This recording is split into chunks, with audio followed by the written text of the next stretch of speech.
അസ്സലാമു അലൈക്കും. വലൈക്കും അസ്സലാം വറഹ്മത്തുള്ളാഹി വബറകാതുഹു. എന്തൊക്കെ വിശേഷം? റാഹത്തായിട്ടുണ്ട്.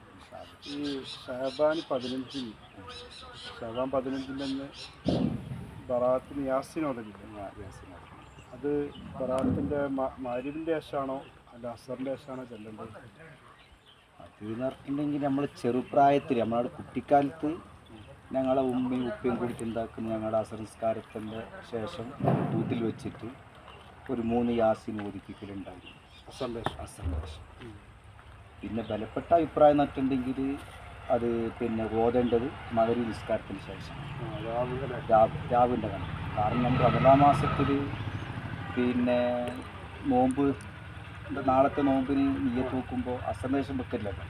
മഗ്‌രിബ് കഴിഞ്ഞ് അതുപോലെ തന്നെ ഇശാ നിസ്കാരം കഴിഞ്ഞ് തറാവീഹ് നിസ്കാരം കഴിഞ്ഞ ശേഷം വെക്കുക. അപ്പോൾ രാവിൻ്റെ കണക്ക് പിന്നെ കൂട്ടുമ്പോൾ മഗ്‌രിബ് നിസ്കാരത്തിന് ശേഷമാണ് യാസീൻ ഓതേണ്ടത്.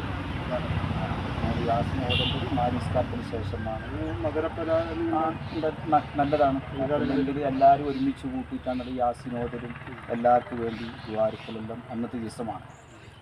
ഉണ്ടാക്കുന്ന ഒരു മധുര പലഹാരം ഉണ്ടാക്കി ഒരു സന്തോഷം പ്രകടിപ്പിക്കരുത്. അതായത് അല്ലാഹു തആല ഒരു പുതിയൊരു തീരുമാനമെടുക്കുന്ന ഒരു ദിവസമാണെന്ന് ബറാത്തിൻ്റെ ദിവസം. ഇൻഷാ അല്ലാഹ് അതിൻ്റെ പിന്നെ ആ യാസീൻ്റെ മഹത്വങ്ങളെ കുറിച്ചും ആ ദിവസങ്ങളെക്കുറിച്ചും ഇൻഷാ അല്ലാഹ് നമുക്ക് പിന്നെ ഒരു ദിവസം ചർച്ച ചെയ്യാം. അല്ലാഹു തആല ഈ ബറാത്ത് രാവ് കൊണ്ട് വിജയിക്കുന്ന വിജയുടെ കൂട്ടത്തിൽ നമ്മളെല്ലാവരും ഉൾപ്പെടുത്തട്ടെ.